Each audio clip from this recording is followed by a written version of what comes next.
Now entering Nerdist.com.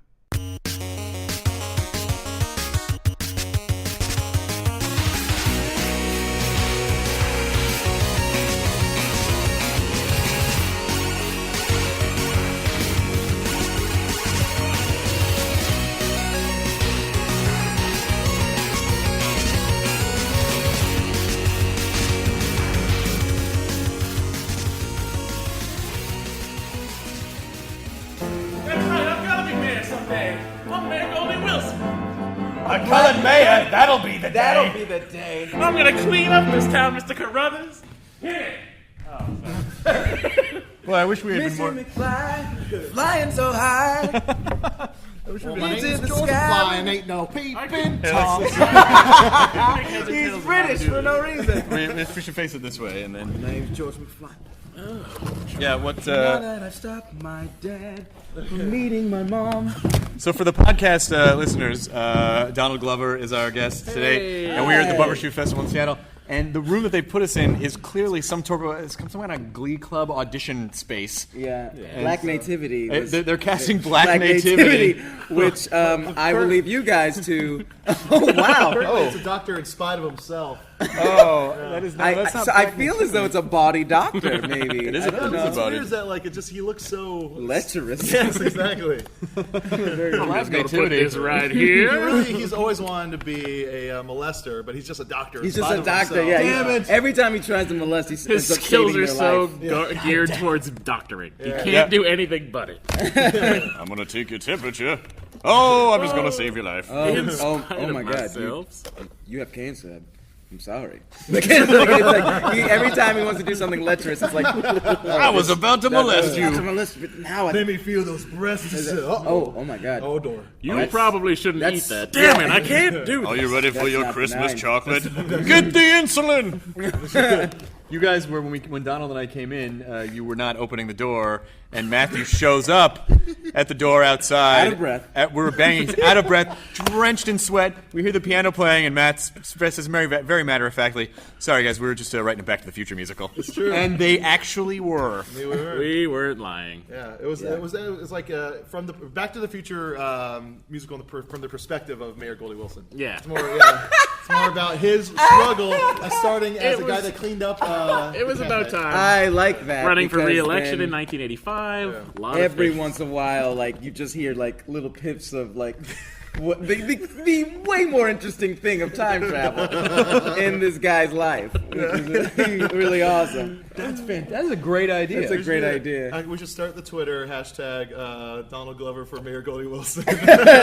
Oh my God, All these guys. songs, he has a wife who is struggling and all this stuff, and then every once in a while it's oh, that clock tower got struck by lightning. Yeah. Or he kind of starts to catch on that there's been some kind of weird time travel thing, Yeah.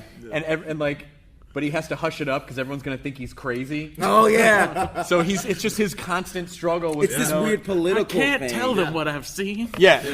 They think I'm crazy. The first black mayor is insane. But someone from the future told me I'd be mayor. 1985, he's like, is that Calvin Klein? Yeah. Oh, it's Marty. Oh, fuck. Shake out of it, Goldie. Shake out of it. He's hitting himself. Yep, that's right. And then if there's a chase through the town square again, he's like, "This looks very familiar to me." It just goes. I wish you guys would do that. I hope you do the Mayor Goldie Wilson Back to the Future musical. Yeah, we could do that. But what we did figure out is how easy it is to write musicals. Oh yeah. I'm sorry. I don't know how to play piano. I just put my fingers in spots until it sounded okay, and then just followed them up. I think that's pretty much how they're written. I think that's pretty much I how they're started playing written. the all music. washboard and the coconuts. They have a whole thing over there. Yeah, Yeah, coconut's very popular In percussive. fact, Yeah. if Donald and Chris could leave us, we'd like to get back to it. You'll have more important things than Bumbershoot this year. musicals. Donald Glover, thank you so much for taking time to come chat with us. I know the Bumbershoot's been fun, but our schedules have been so packed. Yes. How have your shows been going so far? Pretty good. Seattle's been very good to me, except for walking here. That was the one. You walked from LA? That is crazy. I know. And boy, are my tired. Let me tell you something. Donald Glover is in phenomenal shape. You can see it. You can see it. He's in phenomenal shape. And my muscles are ripping. I like to sit next to him as contrast. Then we have to just push you guys together to meet in the middle somewhere. Then I would be for him. some sauce. Vegetables. Jonah's a little Glover, a Well, little Myra. He's tall. It's hot. It's been great. Seattle's been great, but I almost got jumped today, or killed. I don't know. Me and Chelsea In Seattle? In Seattle, I know. That's why we were crazy. We were going like, this can't be real. We literally we were walking down the street here because I was like, oh, I need to leave early because I'm doing the podcast, and we were walking here, and I had this red hoodie. I'm wearing a red hoodie on, and I had a leather jacket over it, and I had my hood up because it was raining. And we walked past this dude, and he goes, "Hey, essay." Whoa. And I'm like, "What? What is that?" And I knew he was trouble because he was kind of like seemed kind of drunk. So he was like, "Hey, essay," and I was like, you know, you kind of, you know that weird thing when you kind of turn, but you're still walking because you don't know. And he goes, "What up, folk?" Now, do you know what that means? Does anybody here know what that means? Is that some sort of a code? It's a code. It's a code. It's a gang code, which is like, you know, if you're family, you know, if like he was a blood, he would say, "What up, fam?" But he was a crypt. Okay. So he said, "What up, folk?" Okay. And I was like, oh, and I know what you're supposed to say is you're supposed to say not affiliated. You're supposed to. Right. But I didn't even want to give him the idea that I knew what he was talking about. Right. I didn't even want him to give him that. So I turn and I say the most dramatic thing you can say, which is, "I'm not from anywhere." which is a whole third musical gang in the streets, and they all come out snapping. I know. He's real. No, man. I literally was like, "I'm from nowhere." Like, and was it he like, oh? No, he would not give up. He was like, "Just stop. I want to talk to you." I was like, "Mm-mm." Like me and Chelsea. He followed us for a good 2 blocks. Are you sure it wasn't some trust fund hippie kid trying to do a scene? You'd think so. I was so surprised. I was like, Seattle has. I was literally. We were talking about. We're like, "There's no crime. It can't be. Everybody's so happy and Has eating any organic good food." conversation ever started? Hey, essay. Hey, I say. Hey, nice pants. I want to give you my car. Yeah, I don't think that's ever Essay. happened. You had a really good show last night. Thank you. Yeah. Maybe if you're a famed teacher, Jaime Escalante. Yes. Yes. But other than that, good. if you're ready to stand and deliver, then yes. If not, Late great. otherwise no. Otherwise no. Yeah. I'm Jaime surprised. Escalante, part of my favorite mural in Los Angeles on 3rd and Alvarado. I've always wondered what your favorite mural With was. his- I know. You Yeah. always talk about them. Yeah, Donald and I earlier were like, "What do you think Jonah's favorite mural is?" There's a lot of choices because everyone knows. Is it that one of the whale on Venice Boulevard? Nope, Doors. that's That's not not it. a good close though. Nice mural. It's a big No, one. it's Edward Grimes almost dressed exactly like Jaime Escalante with his arm around Jaime Escalante. Oh yeah. Oh yeah. yeah. Oh right. I know And it. it's I like always pass it. It's I on love 6. that. It's on It's at 6. Yeah. For Yeah, those of 6th you and at Alvarado. home, it's But yeah, in Los it's Angeles. Don't huge. worry about it. For those of you listening to the Nerdist podcast and like, I'm going to put geography pins in every place they mention, and someday I'm going to visit all of those places. It's right across the street from the 99-cent store. Yes, It's- don't it's go over there. 6th Our and- listeners will get killed. Wait, watch. I can do this in their terms. Google Maps, 6th and Alvarado. Enjoy yourself. Wow. Yeah. Is it 6th and Alvarado? Isn't that it? right down there? It's around there. It's right next to the park. Oh, right. It's right on the park. Okay. I pass it The every day to park, get home. famous park because it's from Echo the Park? No, it's not Echo Oh, Park. sorry. It's I can only think of the Weird Al parody song, Jurassic Park, MacArthur Park. Oh my God. Yes. MacArthur Park I is come running at things it. a lot that way Yeah. too. Like if I hear da-na-na-na-na, I was like, "You guys listening to Eat It?" Yeah, exactly. No, usually I'm. No. I only really when pop songs come on, I'll only know the Weird Al lyrics. I can never Yeah. remember the real. I'll never lyrics. forget there was this barista at this Starbucks that I used to go to a lot, and I had, So mad that word is in our culture. I'm sorry. okay. I had left my iPod on the table, and it was playing. I'd gone to go get milk or something like that, and he'd done a swing by and looked at my iPod, and I was listening to Weird Al, and he shook his head and walked away. Are you serious? That guy was fucking wrong, man. He was. That guy was wrong. No, He's yeah. never going to be invited. That on our guy's. show. I mean, Weird Al Yankovic. He's a legend. Al's I mean, great. he's Awesome, he's yeah. legit great because there's very few things that you will be great forever. As far as it's if you go to a 12-year-old right now and say, "What's the funniest song ever?" They'll probably say a Weird Al Yankovic. He's song. cornered that market. He's cornered that There was a market. kid No one right else can behind. do that. I went to the show down in Orange County, and there was a kid behind me going crazy, and he was like 9. Yeah. And it's funny because it's he would be kind of quiet during Eat It and all the kind of songs that I grew up on, and then when the White and Nerdy. came on or some song, I was like, this must be one of his originals, and it's not. It's like No. it's a parody, and this kid knew everything about it. I was Yeah. like, wow, it's like he And it spans also generation gaps. It also opens that door for comedy geeks. Like it's just like that's the first thing you're exposed to. Yeah. I don't know why people look down on it as soon as they're like, "Oh, I'm past it." It's like, but come on. There was this like, comic. I was in the backstage of UCB, and the guy's like, I said, "Oh, I'm gonna go see Weird Al," and he's like, "Really? Like ironically, right?"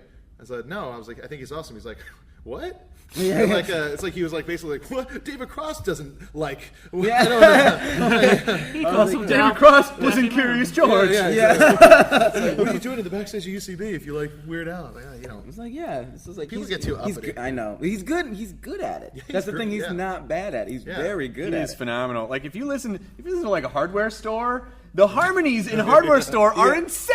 Yeah. Yeah, it's like the Charles Nelson Riley song is great. Yeah. You know? Yep. Although I had a friend who went to a concert of his, and he apparently opened with a cover, which I was like, that must make your mind explode. That's weird. Like it's just like it's not like a Weird Al like parody; it's a literal cover. Well, of was a it song. Could've been a he polka starts medley. he does the polka medley of like where he just covers songs. Oh yeah, and cover polka. songs a bit in polka. Yeah. But I think it was just a cover. Really? I heard. That'd be Which awesome. would be like that. I feel like that's just like flipping. Guys, this is a whole new Yeah. direction for the Weird Al experience. We're just gonna start playing covers. We're gonna retranslate some of the songs that we parody back into the original song. Oh, like that's like a Bermuda that's a Shorts sketch throws on- his sticks. I'm not doing it. That's a sketch on the Dana Carvey show where they had like Weird Al and then they had Weirder Al who would do parodies of Weirder Al and the Weirdest Al who would do parodies of the Weirder Al, but they were just the original song. I really liked the Dana Carvey Oh, it was show. great. great. It was Amazing fantastic. writers on it. Yeah, it's like a stacked It's a show. stack- Colbert yeah. was on that show. Colbert, Carell, Carell. Robert. Colbert Schmeigel. and Carell in my favorite sketch from that show, which is an amazing sketch, which is the waiters that get nauseous from explaining food. Which is the best sketch in the world. So funny just watching them trying to make things sound appetizing and keep from vomiting. It's so funny. That's not on DVD either, is it? I don't know Not if it yet. is. I don't know if they did enough episodes. I don't know if they can clear They it. had They one did season. 5, right? Then there was like Taco Bell the next Yeah, day. and skinheads from Maine. Yeah. Never did care much for the Negroes. They did the Beatles anthology sketch, like because the Beatles anthology was on ABC at that time, and they just cut to like the guy doing Ringo, and he was just sleeping. So Like, what was Donald? What was your background? Where'd you grow up? What's your comedy like? What are your comedy roots? My comedy roots. I grew up in Atlanta. I was born in California. My dad was in the Air Force, but I grew up in Atlanta, and I guess like my comedy roots was like I guess you want to get bare boned, it would be like Looney Tunes, of course, Nicktoons, Sure. kind of stuff. But I think the first like comedy nerdy kind of stuff I was really into is my dad was like, you have got to check out Monty Python Holy Grail. Oh, He was what a like- cool 'cause dad. He was just like, you had to go. He's like, because he grew up with his aunt. His parents died when he was very young. He grew up with his aunt. He always used to tell the story about he had just turned it on and was on. He was watching it, and the scene where the rabbit bites off that. He said that he got in so much trouble that night because he just couldn't. His aunt came and was like, shut up, and he's just like, I can't. It's the funniest thing I've ever seen. He's just rolling and like that. And I saw that movie and I was like, whoa, this is. It was like hysterical. it's almost like the Killing Joke sketch. Yeah. It was like he almost died. It was died from a joke. Well, that's great. So that's awesome that your dad passed that along to you. He was really into it. And then, so from there, when did it kind of occur to you? Like, I think I might want to pursue. Was there anything else that you want to do, or do you think was comedy pretty much? I wanted to for a long. I mean, there was a whole bunch. I wanted to be a puppeteer. I was like, me too. I was like, I used to make marionettes. I was totally into like Jim Henson. Total nerd about I had it. like 4 or 5 puppets growing up, like a Charlie McCarthy dummy, a Drew Groucho Marx dummy. Wow. Yeah, like a Muppet old man. I had a Charlie McCarthy dummy, and my mom had to get rid of it because it terrified me at night. Oh my god! One time it fell down, like when I was sleeping, off of its shelf, and it like when I got up in the morning, it was laying on the ground, and its hand was on this little miniature bat that I had, and like it was on the ground, and like I saw it, and I was like, it's going in the closet inside a crate. Like, it was creeping toward you, and then the second you That's saw it, exactly it just dropped it was where like it I was. wake up and look at it, it's just like, It's like, I had it's like to- talking Tina. I had to have my mother get rid of the My Buddy doll. After I saw Child's Play. Oh yeah. Yeah, yeah. I couldn't deal with it. All you had to do was just cut it open and see that there was not a dwarf inside. Yeah, And- well, but then you cut open his stomach. He's like, I'm gonna. what get if his you. soul jumps And into I- me? What if his soul jumps I into wasn't me? gonna get you. Now that you've cut me open. I know. Well, Oh, guess motherfucker. who's getting cut open? Oh, you're not filled with cotton, are you? You mother. Like yeah. You look like cotton. Yeah, I wanted to be a puppeteer. I wanted to be a puppeteer for a long time, and then I wrote plays. Man, you guys are getting all the nerd stuff. This is out of me. good. Yeah, I wrote plays, and they were like David Ives plays, which were very short, like short plays. And I eventually figured out from writing these comedic short plays, I was like, oh, these are sketches. Yeah, like, these are just comedic sketches. short plays. Yeah, in these 5 minutes. comedic short plays have to do with people farting a lot. So they were just sketches. And I really got into that, and I was writing plays and stuff. And I didn't really think you could get paid to make jokes. Mm-hmm. That was just like not something that was in my lexicon at all.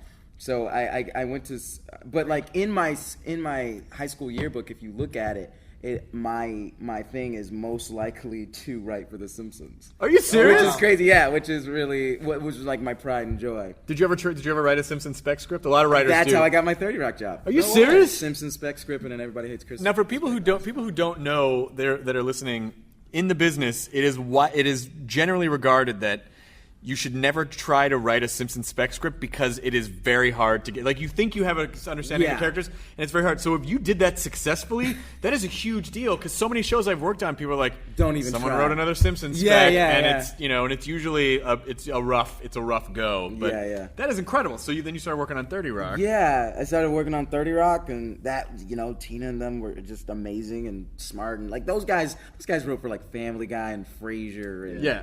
all these. It's like old school TV writers. School team of writers that knew what they were doing, but also people who had written for like the all these shows like on HBO and Gary Sanders. And Larry Sanders. What was Larry your Sanders. what was your Gary Sanders, Yeah, which was that Larry weird, Sandler. crossover. It was the in-between episode. It's like I don't know where Larry ends and I begin. What was your Simpsons spec about? What was the story? It was the story was basically I actually there's some good jokes in it that I really like. Where basically Homer it takes that big right turn like a lot of Simpsons things Right. do, where they start off this one way and then they end Right. up being another. So it starts off that they go to the music store and Homer likes this song, but he goes home and downloads it illegally, and then like a SWAT team comes in and like it was Hall & Oates. So like a SWAT team comes in, he goes to jail, he goes to court, and Hall & Oates is like against him, and like they're like the finding and stuff like that, and it's really my pride and joy in the script that I really enjoyed was that he's like they're like talking, and then at the end they win, like Hall & Oates win. And he's like, yes, we won, and and then the officer says, I know you won, but you can't sleep here. And they like zoom out to show like he has got a blanket, and like everything's like, that's fine. And he's like, that's fine, I don't need it. We're doing pretty good. We know. Grab the food, and he just like grabs all like the food. And like Oates is like his dog, kind of like, come here, Oates, come here, boy. Like Oates is like running. Like that was like my pride and joy. But like basically he had to do like public service. Right. For doing it, and he ends up being like a sort of like I was gonna have like 50 Cent or somebody do the voices of like this kind of rap group's kind of lackey kind of thing, and then Bart ends up being really good at it, and they take Bart on, and then he starts his own group, and there's a rival like kind of gang like hip hop war. That's So, awesome. That's great. And so I guess, I feel like we've all watched The Simpsons. I mean, I still watch The Simpsons. Yeah. Like when I come home, like I have a season pass, so I watch episodes I've seen a million times, and those voices are so fucking ingrained. Yeah, they're in your head. I mean, I had a Talk Boy that I bought with like I remember because it was like $30, which is like $1 million when I was a Right. kid. Yeah. And I saved up and I bought it, and I wasn't really allowed to watch The Simpsons. My parents, Me either. some parents, Wouldn't let me watch The I Simpsons. think it was a Time magazine article that was like, don't let Bart Simpson is destroying your yeah, children. he's like Bart Yeah. Simpson is mean to his mother, so you can't let him watch it. And Too it's much like, sass mouth. As Yeah. everyone say. Yeah, my dad hated that Bart called Homer. yeah, he was just like, oh, that respect, Yeah, yeah. and it's like it's a joke. But yeah, I wasn't allowed, so I would put it on low when I got home from school, and I'd put the Talkboy by it and record it. The Home And Alone then- 2 Talkboy tape Yeah, the recorder? Home Alone 2 Talkboy recorder. And then in bed, I would listen to them back. And like that's how I learned all the jokes. Did you ever slow them down and pretend that Bart Oh, was the absolutely. father? Yeah, it's just like father. it sounds like a man's just talking to a gorilla most of the time. The Talk Boy. Was it a like- tape recorder? Yeah, but Yeah, remember in So Home you're basically Alone- making yeah. analog MP3s. MP3s, like a DAT tape stack. It kind of looked like the Zoom. Like it was just like kind of like a handheld thing and it had Yeah. a little voice thing. That I used to voicing. record TV all the time and listen to it. Did Yeah, you you listen to? Did you do that? What? Jonah, Just listen to record TV? television and listen to it. Yeah, all the time. I Like still I had it listen on back to it, cassette yeah. tapes, and I would listen to it like in the car, Yeah. like Ed Wood or like any kind of movie I was Yeah, really a big yeah. fan of. Yeah. I would just like pop it in and listen to it. Take Probably that, good. you filthy animal. Yeah, that kind of stuff. right? Yeah. Yep, Yeah, yeah. That's You one of the did it. first one. That's one of the first one. Yeah. You'd say "Merry Christmas, you filthy animal." Oh, right, You said right, right. The second This one. is Peter McAllister, the father. Yeah. Someone was It's like no adult sounds like that. Like they always just slow it down. Someone freaked out on Twitter. They're like, Macaulay Culkin is 30. Holy fucking shit! Like, that totally freaked them out. Yeah, I thought he was 30. Like He was always slightly years older than me. ago. I'm Oh, okay with really? that. Yeah. You're totally okay with that? Yeah, I'm fine with it. What weirds me out is that I just realized like next year it'll be 10 years since the Strokes' first album came out. Wow. Which means 20 years since Nevermind came out, Yeah. which Yeah. is like Wow. really odd to me for some reason. Or Yeah, Under the like, Table and Dreaming, the Dave Matthews Band. Because album. like, Yep, if or you that think one. like in Or that one. 2000, it didn't feel like it felt like years and years had gone by since Nevermind came Oh, out. absolutely. But like it doesn't feel like 10 years has gone by since Since the Strokes yeah, album since the came first out. Strokes album. Yeah, I It feel just- like it just came out. Yeah. I'm still just surprised that college basketball players are younger than me. that's a Yeah. weird point Yeah, in your that's life a- when you're yeah, just when like, you're athletes are younger. Younger No, than but you. Yeah. I always like to think of it in this terms. These always freak me out. So a girl who posed for Playboy right now, or could be in a porn, could have been born in 1992. Yeah, that's a tough one. That's a tough one That's to so swallow. hot. That's That so is, I hot. know, guys. We don't Or have to if turn you're this into a Tracy circle jerk. Lords, 1993. Yep. Ah, come on. Or I think it was more like 1995. Yeah. If you're a Tracy Lords guy. I think she was like 15. Those which tapes did a- have been destroyed. Yeah. So do when you start working on 30 Rock, how did you sort of make the transition to community and like first of all, what was the 30 Rock writers room like? 30 Rock Writers Room was it was really fun. I mean, like, I've never been in another real writer's room, actually. Like, I mean, honestly. I mean, I've been in writers' room that are, like, we've made ourselves, like Derek writers' rooms. And, Right. like things for, like, little sketches or things for, like, the movie or whatever. But as far as a television show, that's the only one. And I've been told from outside sources, like, oh, I mean, like, there were sometimes you'd work for 25 hours. Like, legit work 25-hour days, come in at 10, leave at 11 in the morning, sleep for a little bit, and then come back for the table read. And it's a lot of work. And, like, but I've never laughed that hard before. Like, those guys, like Robert Carlock and Tina, are just geniuses when it comes to jokes. And, like, Robert just does not stop. He's just so funny and keeps coming. And he won't. Both of them are like these machines where they're like, if the joke's not perfect, we're not leaving, kind of thing. Yep. So like they take a huge amount of pride in their work, and I've never laughed that hard before. And like making him laugh, it's a lot like what I've heard SNL is like, where it's like, if Lauren says good job, Right. like kind of thing, Right. then that makes the day glow. Like you're the happiest person for the next year. And like it was the same thing where like if I can make Robert laugh, if I can make him laugh at like a joke I pitched, if he just busts out laughing, I was just like I was on cloud 9. Nice. But it's a hard room because they're all professionals. They've been doing it for a long time. They all have Emmys. Right. Like it was rough. And to them, it's like it's become just like their career and their job, like where it's like this is like they have families and stuff like that, Right, right? Yeah, right. that's always a weird thing. Like I met a lot of the modern family writers, and they're all just dudes in They're their just 40s. dudes, yeah. And they've been writing since like Wings. Yeah. And they're just like these guys, and this is their life, but they're not like they're not ending the day and going, I gotta rush and go to a show, or I gotta somehow show that I work on shows and go and hang out with comics and stuff absolutely. like that. Like it is a very different thing from what I was, because I was like the youngest dude. I was the young dude there, like, and it was me and Kay Cannon, who I guess like was the other younger lady there. She's hilarious. And we were the only ones who were just like kind of like the young upstarts who were like, oh, I want to go out and see the Kanye concert, or I want to go out, but everybody else was just like, I want to go see my wife, like I want to sit down and have a beer. All the rest of them were just like, dudes. When the fuck does Tina Fey sleep? She doesn't. It's crazy. Yeah, like kid. it's just not only kid, but like acts in a show runs a show. then in her off time manages to do movies and write writes films. movies. She doesn't sleep. What the That fuck? doesn't- I mean, like, she's between her and Joel McHale, like watching those two, I've learned like, okay, if you want to be like a star, if you want to like be a name that people are like, oh, I know what I'm getting when I hear that name. Right. You can't sleep. He's the same way. Like he has a wife, 2 kids. He's had them forever. I know. He just tours and like every weekend, like what we would we would be writing, and then she would be filming all day. She'd come upstairs, write with us for like 2 hours, and then be like, okay, I gotta go put my daughter to bed. So she'd leave.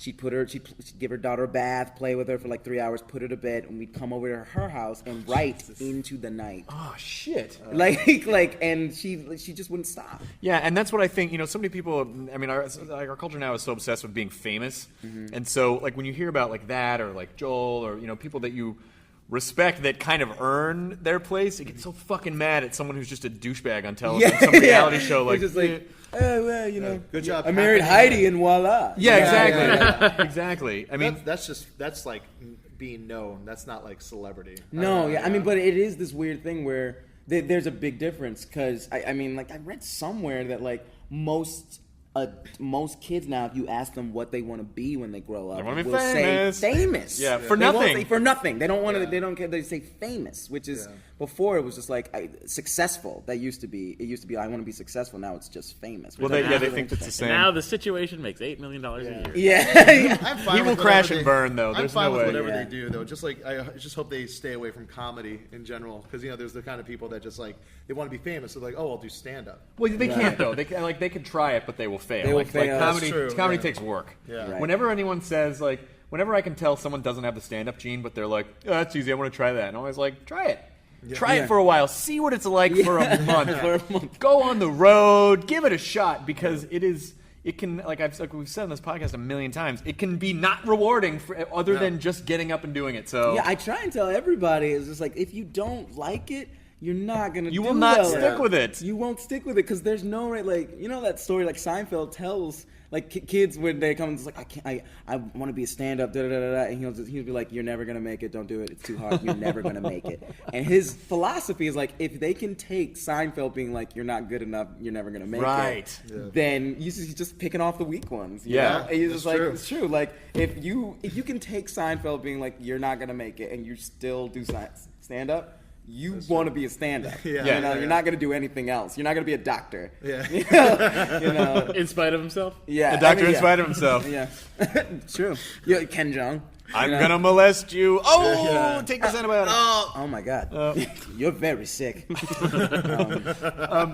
So, does Derek comedy does that precede 30 Rock, or how long were you guys doing that? I did that. We did that in college. We were all met at NYU together. We were all like we were in this group called Hammercats, and we all kind of broke off because we were just hanging out so much, and we wrote a pilot together, and we were writing these things, and we had all these sketches left over that we didn't have, and our Dominic Durkis, who's in there, it was me, Dominic Durkis, and DC, and Dominic Durkis was rooming with our director, and his girlfriend was also a producer, so Maggie McFadden, and we just came together and started making these videos, and people always was like, oh, what'd you do to get all these hits? It was literally, it was just that YouTube got big, I think. It wasn't that, and we were the first, I think one of the first time people, because like on our first hits, you would read the comments and they'd be like, this isn't real. We were like, yeah, we know. Like we were like the first, it was before people had started putting up, putting up sketches. Like people just like, well, this isn't real. Like you didn't actually, it was like, yeah, they're sketches. They're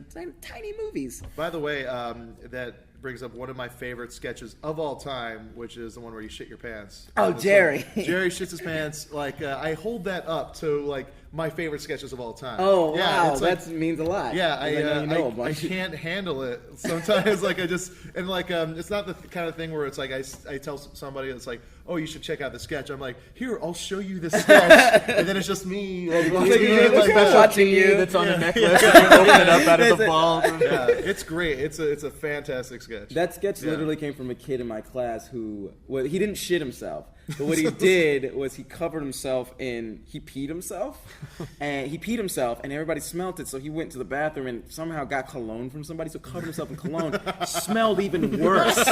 He came in, and then people were like, Jesus what's that smell? And he was like crying, like, I know, right? Who smells so bad? And we were like, it's you, dude. Like, you smell bad. That is a mark on his permanent. Right? You ever catch up with that guy on Facebook? No, I wish I knew where he was. I wish he knew. He was like, thank you for giving me that gem. Well, I remember, I don't know, like 4 or 5 months ago, Jonah came in and he seemed all happy. And I was like, what? He was like, I just saw Mystery Team. I just saw the Dare comedy movie. And he was like, it was fucking incredible. Yeah, that was great. I went to the New Beverly showing. Yeah. Oh wow. Yeah, it was a blast. I was looking forward to it, but I really feel that movie is going to be like for like because like if they were the age I was when Wet Hot American Summer came out, right? It was like right after high school for me. I had just moved out here, and then I saw that, and I remember going like, this is going to be big. This is good. Yeah. This is the movie of my time and my sensibility and my like comedy taste, and like I feel like that's going to be a movie for like kids. Mystery Team now available on iTunes. DVD. It was great. It was solid jokes throughout. It was an awesome story, a cool plot. It's nice to hear that. I mean, like we try really hard on that film. There's so much that went into it, but like it was. How'd you sell it? Like, how did you? I mean, it is difficult to get a movie made. No, like, we didn't. I mean, it was all independent. We did all the money from YouTube that we make. Like from selling like shares of like I guess like you can put like Gillette razors on our thing. We never paid ourselves. Like we always saw how bad that can go. Like we always tried to tell our friends like don't split up the money because it's just gonna get weird. Right. It gets really weird really fast and it doesn't work. So we always just put it. We started an LLC and we just put the money in there. So we just saved all that money because like the Derek sketches cost nothing to make. They would cost like $5 to buy like fake poop. And fake poop. Fake poop. Y'all got fake poop. Y'all got fake poop. This was a Walmart. But we just did that and we raised the money and we just made it from scratch and we didn't pay we had to pay ourselves for like union stuff, right. But we just signed the checks back into the production. Okay. And that was basically it. And yeah, I mean, like it's good. It's nice to hear you say that, just because like I look at the movie and I'm like, I would have made this joke here and we would have done it, but like we were in it so deep, trying to make it work. No, I mean like it's hard to when you're producing and like trying to like when you're responsible for the words and like the shots and kind of like putting everything together with everybody. Right. You lose sight on stuff. So it's like it's easier to just be like I'm just gonna be in. Act these words as well as I can. Right. But then when you're like, it's like, but I'm still thinking about the scene we got to do next. Yeah. And Gary Shandling talks about that a lot, where he said it was so hard for him to be writing all these, these scripts for the Larry Sanders Show. And like he said he hated like knowing what's going to happen, and like he just wanted to focus on the words that were like they were being shot right then. He says I think it's Gary Sanders. Gary Sanders. Gary But he Sanders. says it's like two different parts of the brain have to be working for these things. Like you can't be a good actor when you're thinking about the words, especially when like you're listening to someone else say your words. And you're just like, it's just hard to have little picture, big picture at the same time. Yes, like, exactly. Because you can only focus on one And thing. also at a we time. were like running the crew, which we had never done before. Like we were just literally like 22-year-old, 23-year-olds running these like dudes. They're just like, so let me get this straight. You guys are making a movie, and you're getting to tell me what to do. Like, you know what though? It is so like I mean, if anyone is like I don't know how to start in the business. I mean, like you guys just fucking start. It's like you just start doing it. No, Just that's do it. exactly what it is. That's exactly what right. You gotta tell them. I mean, I try and tell everybody. Like they're always like, so you get Facebook messages and Twitter messages like, how do you do? And just like, just do it. Like no. But how did you do? Yeah, I know. What's the where does start Mr. it. Hollywood live? You start. Where can I? there was a guy that like we all kind of like know that like does a lot of TV stuff, like a lot of stuff like he like goes and he reviews things and whatnot. But he was like saying like, oh hey man, like how do you do the stand up? I was thinking about doing it. I was like, well, you just you find open mics in the weekly, and then you go and do things. Like, no. How do I like what you're doing right now? Like spots on Comedy Central, stuff like that. I want to do that. He's Like, let me refer you back to the original. You start writing exactly. jokes at a place. Yeah, just because you've been on TV doesn't mean you're. I also like that because like that's the idea of like Comedy Central or someone just being like freaking out like we have no comedians. Like it's like where are we gonna find these comedians? Like we gotta like just like I'm here. I'm right here. Like no one wants to do that either. Like nah, Comedy Central half hour don't want. I want to be where Seinfeld is now, retired and successful. Yeah, extremely. So how did you go from when did Community kind of? You're actually the third Community cast member who's been on the really? Nerdist podcast. Oh, Allison, you. Nice. Joel and Allison Breen. Excellent. That's Allison. Those guys are my boys. I guess what happened was I literally Mystery Team came out And it was this thing where I took a week off from work, which is a big deal. Mm-hmm. A dude on the show daughter had naturally occurring triplets. Whoa. And he was gone for 2 days. Oh my god. That was it. And I had to take off for and it wasn't so, and I felt really bad about it, but it was this big deal because I had taken off a week, and I really and it's one of those shows you have to give everything to. Mm-hmm. So I felt really bad, and I was getting to stand up hardcore. I was loving it. I was doing it every night. I got off early. I wouldn't eat. I would just literally during lunch I would eat and write jokes, and then I'd be I hope we get out early so I can go do stand up. And I realized, you can't do both. I was it's really unfair to 30 Rock. So I just literally at the end of the third season, I just was hey, I really want to do this stand-up thing, and I'm doing all this stuff, and I don't think it's fair. And I've done 3 years here, and I love it, but I have to go. That is incredible to leave a fucking sweet job. job. I wish you had heard the rants my mom gave me. Oh, I'm sure. It was just and it's weird to hear your mom, who doesn't have really a lot of my mom sent me a text message the other day where she likes to try and shorten words all the time, so she literally used. She was oh, calm down, and she C-U-M, calm down, and I C-U-M, and I was Mom, you can't do that. But to hear that woman talk about Emmys are good for she knows the business now because about that, and she's and I was I got to do what I got to do, but it was thank God Mystery Team started, and they did a showing in Los Angeles.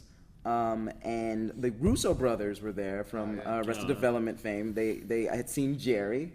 They liked Jerry, so they came to the show, and they were they took the director Dan Ekman out to lunch, and they were we might have a part in this show we're doing for Donald. You want to audition? And I thought it was total. I had been unemployed for 2 weeks, so I was just yeah, pilot. I'm not gonna get it. I'll audition. It'll be fine, but I'm gonna work out this stand-up thing.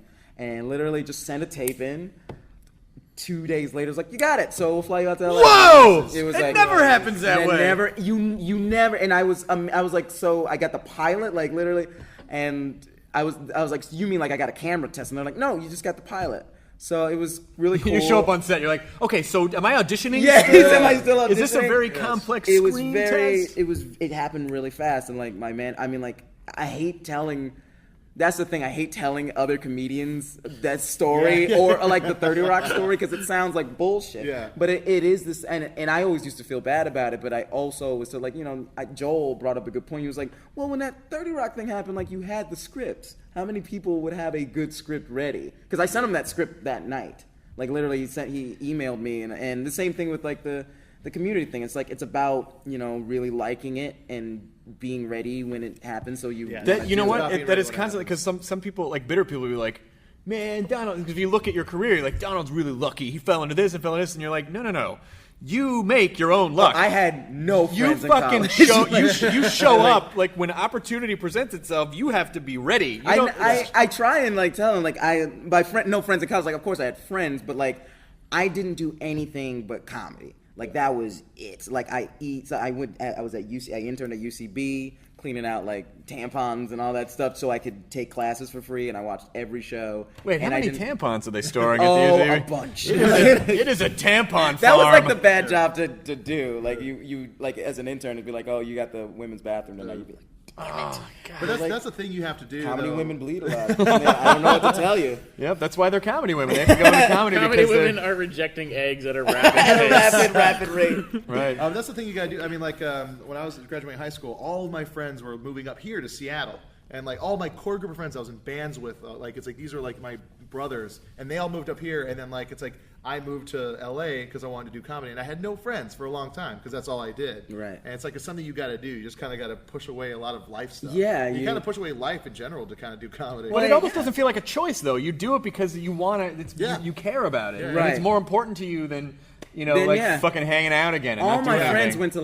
to Ghana and London and all this. That was the thing to do at NYU was just visit these things and do and party, and you would get to go to visit. And I was people were they're so you went to NYU and you didn't leave over there. I was no, I didn't even go home for the summer. I was broke, dead broke every summer.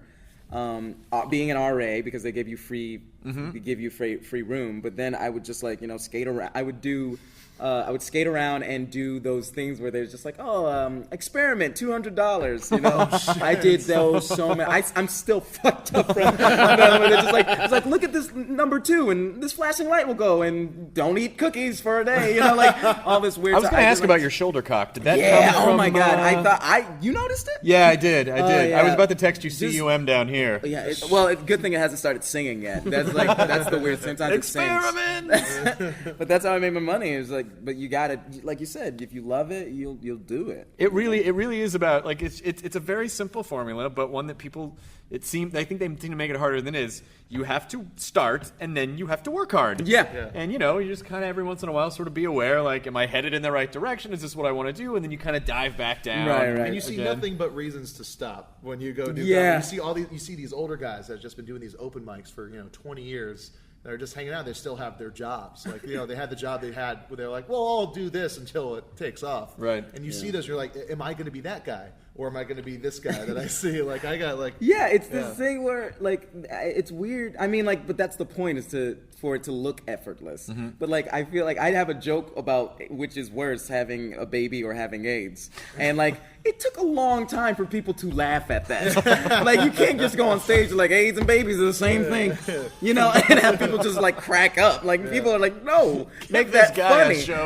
Like, no one, like, you have to work. There was a lot of times people booed. And then you're like, and we're like, I don't find that funny. And then you find a way to make it funny. And then and then it seems effortless, but that's a month and a half of work. Well, in the beginning, you can't necessarily trust the audience in your brain because they're still your brain. Yeah. And so when they're laughing in your head, it's projections something. of you inside your dream. Yeah, man. Have you guys seen Malkovich? It's being on. That's all we are, man. That's all we are.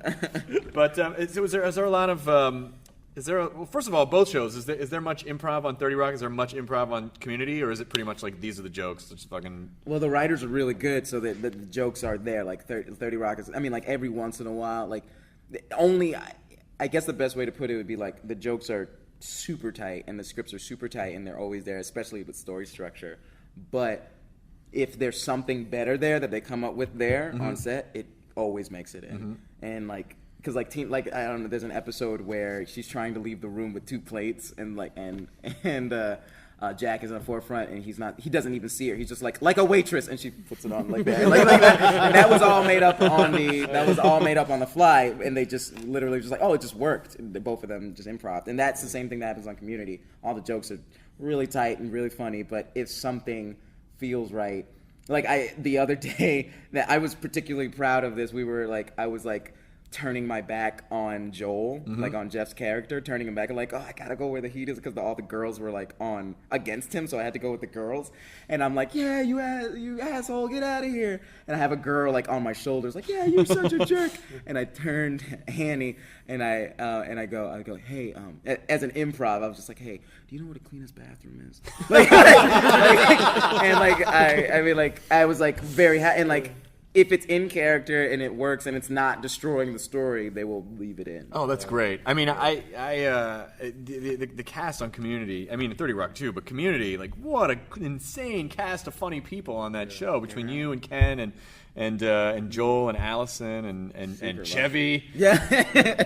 I honestly think Joel, if they remade Fletch, which they always talk about doing, I think Joel should be Fletch. Yes, that's great. Joel would be a phenomenal Fletch. He would just be so good. I really want to write Johnny Quest for him, actually. Holy shit. I really want to write. I don't even know if I should say that out loud, but like that's what I've been like. I'm like, he would be so funny as kind of a smug, like, I deserve the world because my dad was Dr. Quest, like kind of asshole funny guy. I was laughing so hard, but like, yeah, I think he would make an amazing Fletch. Like, it's funny though. Like, yeah, it's the same thing. Him and like Chevy have the same. If you go back, it's that smug, good looking. And they're dude. both like 8 feet tall. Yeah, they're both like 20 feet tall. Is it?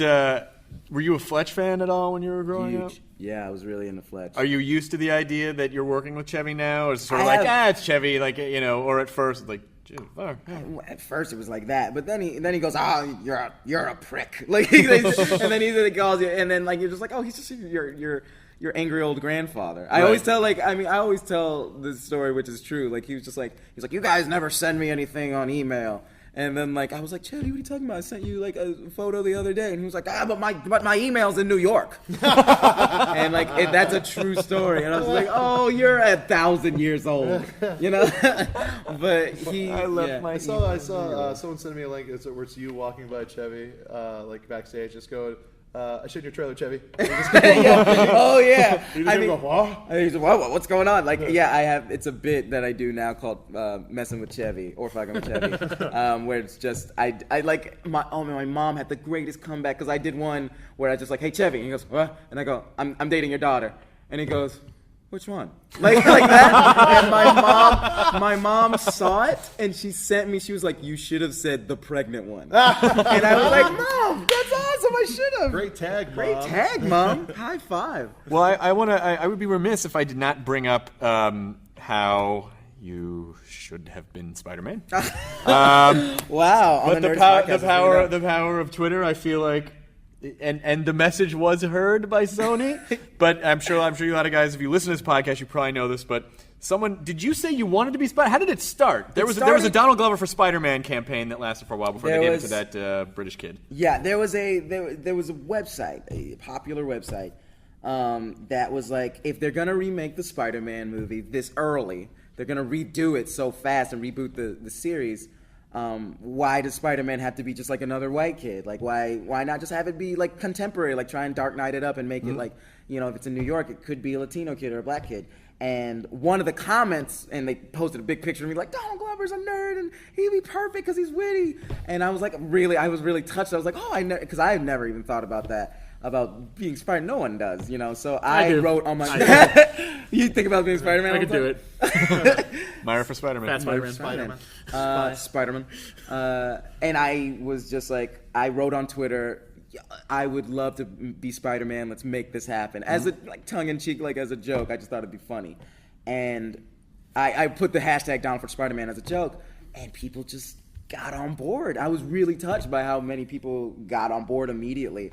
And it was this really interesting. It was an interesting week. It was the most interesting week I heard. Like the head of like CAA was like, "Who the fuck is Donald Glover?" Like it's just like coming down. Sony kind of asked you to like, please don't do this anymore. Yeah, I mean, like it was like Sony. Sony came, and it was like this thing where they just wanted to see how it played out. Because like that's the thing. Like I feel like a lot of people always feel like there's some sort of like people are usually really bad. Like the people. Mm-hmm.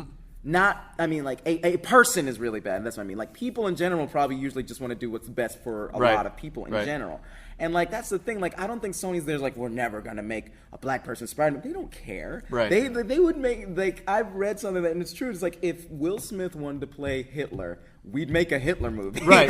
If people would pay to see it, we want that money. And I think it was just like this thing where everybody wanted to sit back and see how it was because they wanted to see how people felt about it. And it was this interesting, and reading all the blogs, it was this interesting thing. I learned a lot. And I think the thing that bothered me the most, that I think people think I walked away thinking like, oh, these people were like racist. And I honestly did not think it had anything to do with race as much as like they're fanboys. They want it to be just like the comic. Yeah. But but I love that someone sent you a tweet that was so fucking racist. Oh no, yeah, the tweets were so racist. They were just like, you fucking Edward, you think you can be like the next Spider-Man? And I just wrote back, hello? like I wasn't sure. But I brought this up on another podcast. I was like, it was interesting to me because I was like, if Spider-Man was a novel and it was just...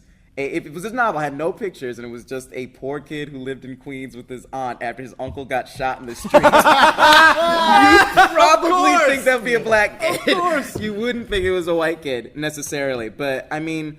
I love Spider-Man. Like, I'm gonna go see this movie. But you said you have a cameo in it. You said like as a fan, like a fan's like, I wish I could be you. I wish I could be you. And then I look in the camera like really hard. It was really interesting for a little bit. Or you see the Spider-Man mask and then you pull it off and it's Donald, but then in the background the real Spider-Man goes by. And it's like, yeah. I like you told me someone tweeted you. That you got to be Spider-Man. You don't see a white guy trying to play Shaft. Like, why would you pick the most racist? The most racist, lamest. Yeah. Like, it was just like, even like if you had brought up like I don't know, like Static Shock. Like it'd be like even though like that was the thing, like I thought it was cool. The cool thing about it was just like, Spider-Man could be anyone. Like it's like Spider-Man's the only, like I would never want to be Captain America or like that's a cool thing. Is like he lives in New York, he's covered from head to toe, and he lives in like Queens, which is like one of the most diverse places in the country.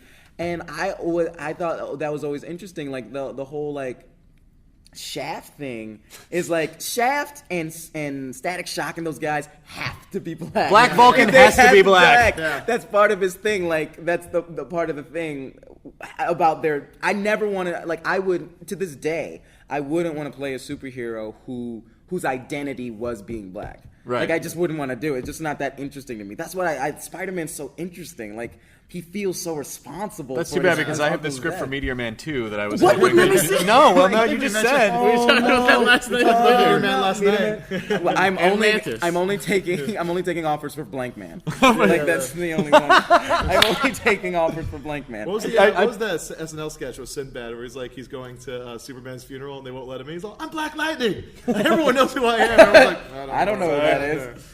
Yeah, I tried to start the hashtag Hardwick for Hulk when I heard that. yeah. When I heard that Edward Norton was out, and and it didn't work out. It didn't work out. Who didn't they work out so well. pick? I think it was Mark Ruffalo. Oh yeah, they did. I keep losing out parts to Mark Ruffalo. I honestly don't feel. I mean, like I wouldn't go for that. I don't think like the Hulk. I mean, the Hulk is. It's a lot like Superman, where like they're awesome characters right. and they're so cool. But at the end of the day, you know what's gonna happen. It's like, oh, he's gonna come up against Kryptonite and something. Like, it's like same thing with Hulk. It's like someone's gonna make him mad. Right, you know? right. Spider-Man could be so diverse with like all the things that could come up. Like he has so many complicated things going on. Yeah. Like between his aunt not finding out and no one should know who he is, and he's got a people hate him, and he's got a relationship, relationship, bad and relationship with his job. best friend. in the book, in the actual comic, he got fired or he got laid off from the Daily. From the Daily Planet. Yeah. So and also in the books Bugle, he's making guys. his own You're right. Bugle. Come on. I know. So let's not mix these things up. But yeah, and he's making his own web. It's like so he's got all these things going on.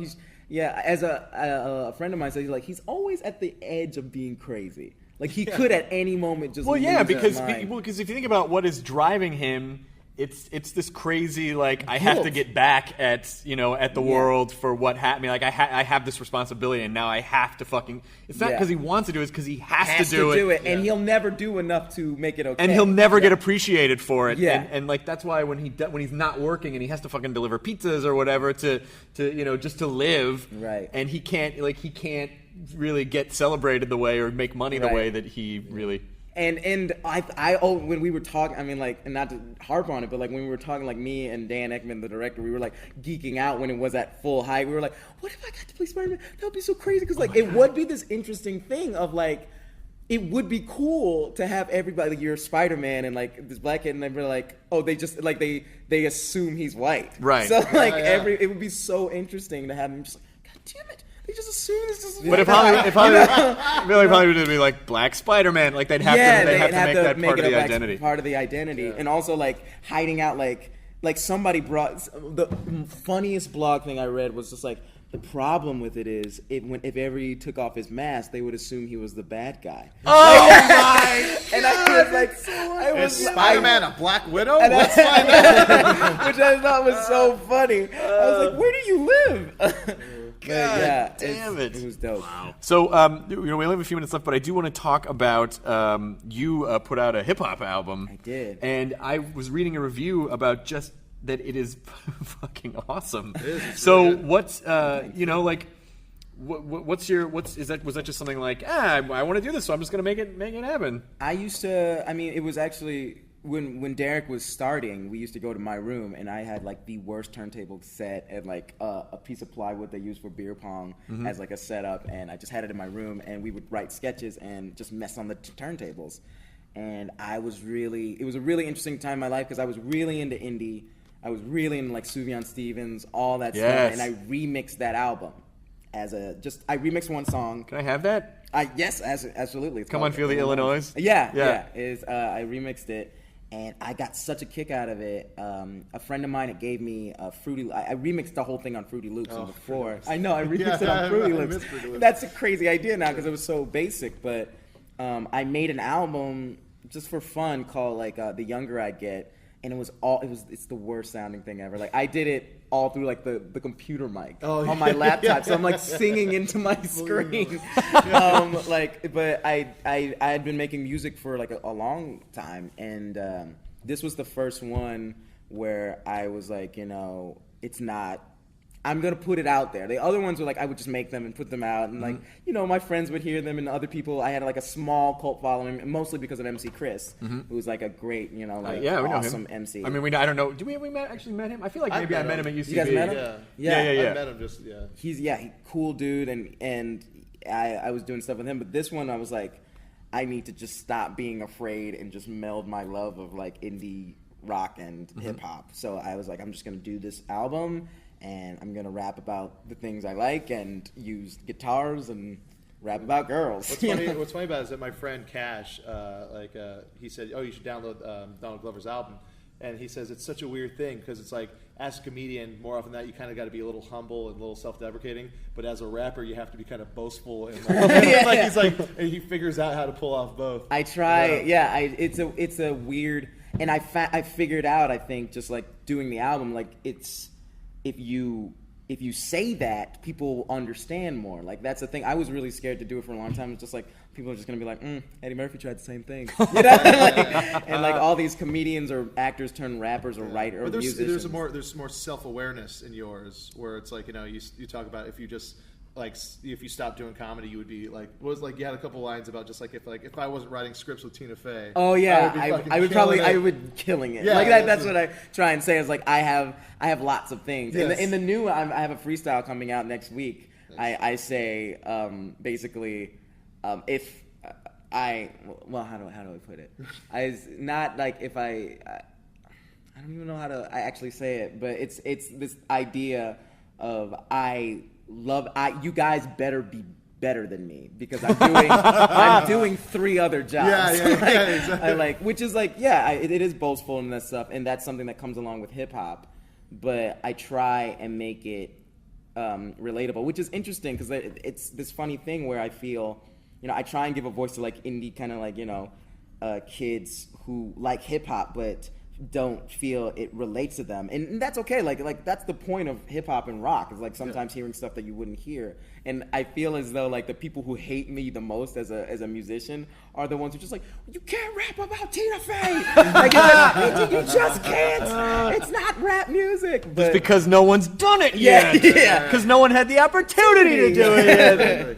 Well, so if we were to close out the show with one, can we play one of your songs at the end of the podcast? What one would you recommend that we close the show with? Actually, I want to pass it over to you. What's the one? Yes, I'm on top. Is like the second line in.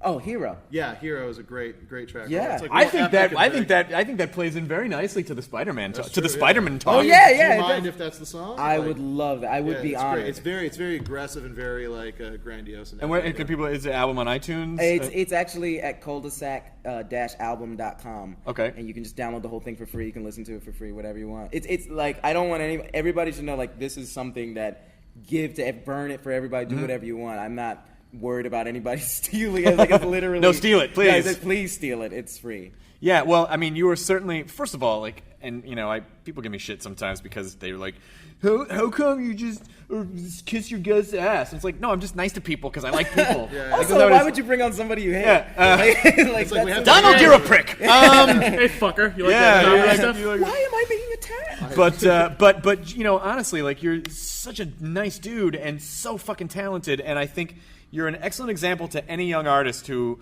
is out there and like, I don't know what to do. Like this whole thing of just like, just do it. And like you wanted to make an album, so you made an album. You wanted to make sketches, so you made sketches. Like you're a perfect example of what people should be doing if they care about something. So hopefully that is also a part of your imprint on the world as opposed to like the good comedy stuff that you're putting out there as well. Well, and I want to say thank you to you guys just for having me on this podcast because it is legit like a nerd badge of honor. Like it's just like I was like, I'll get to be on Nerdist. This is so awesome. Like I was like reading Twitter, like people were like, you should have Donald on. I was like, I don't want to add on, but you should. I know. When we were in Montreal together, we did the Montreal Comedy Festival at the same time, and I was kind of like approaching approaching it slowly, like, so would you want to be? Because I never know if people are like, oh, I don't have time for a podcast. Are you serious? But that's my bread and butter. But I was so glad. So thank you again for coming on, Mr. you for Donald having Glover. me. We did it. At Donald Glover on Twitter, website, just Donald Glover. At Mr. Donald Glover. At Mr. Donald. It's not at Donald Glover. Donald Glover's my dad. So if you go, it literally. But the website, I am Donald. Okay, I am Donald and at Mr. Donald Glover. God damn it. Fuck it, we'll do it live. Guys, we got Mr. less than Donald 2 Glover hours on before Twitter. Mary J. Blige. We gotta go. Okay, sorry guys, the Blige is playing. All right. The end. Blige. The Blige.